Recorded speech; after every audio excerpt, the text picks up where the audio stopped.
Here I have ULEFONE Note 13P, and today I'm going to show you how to set up this device.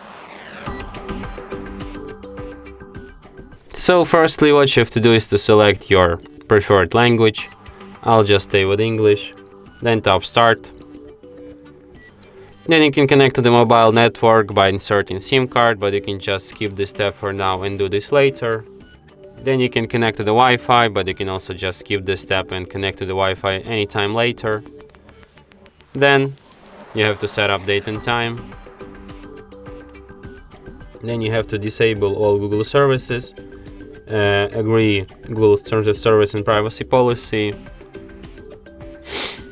Then you can set up security pin, but you can also skip this step and do this later in settings, or just don't do this at all.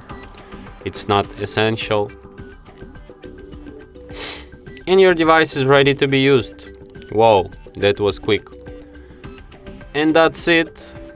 Thanks for watching. If you find this tutorial useful, don't forget to hit that like button and subscribe to our channel.